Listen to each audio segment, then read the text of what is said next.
Tottering like a drunkard, he stumbled brokenly, crashing against a bare wall of pristine white, collapsing upon the piss-stained linoleum floor. Asthmatic wheezing echoed up the high ceiling of the petite chimney-like half-bath. Stifling his breath, he clamped his mouth shut with shaky hands, guiding the creaking door closed with trembling foot. His eyes glanced sharply about his confines, listening for his pursuers as a silent scream climbed in his throat. His body throbbed with the promise of pain yet to come.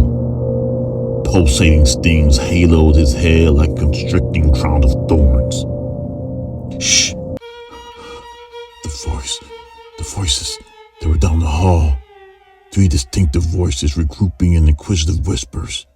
He knew them well. The poison prick hadn't taken effect. It hadn't taken effect, so they were coming to complete the task. But there still was time. Sweat burned his eyes and trickled down his brow.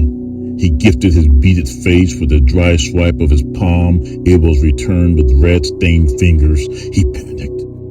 Clung to his feet, demented white eyes painted pale. He turned towards the scarlet splash upon the white wall, a mosaic of blood and flesh, feathered, strewn, and dotted like a Pollock painting. He screamed incoherently into a profound emptiness.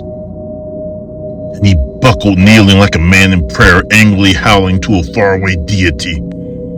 It was too late. The poison had already entered his bloodstream, replacing his hemoglobin with a hemolymphatic-like substance. He appealed for the ending of all things, the eternal damn nothingness, the awful grace, perdition. He'd rather die a man than an arthropod. He crawled upon numbing hands and knees in the mire of his own making and reached for a small revolver in his pant pocket.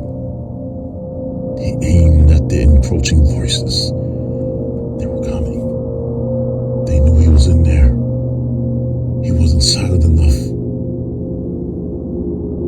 Then he aimed the muzzle towards his head. He exhaled. A gentle press. A metallic click. Again and again. The redundant click of mockery with each squeeze. The revolving cylinder empty of promise. Sliding down the wall onto the floor, he cried. Then he laughed and laughed and made blood angels with cold limbs. And he cried and cried and cried some more until the opening of the creaking door.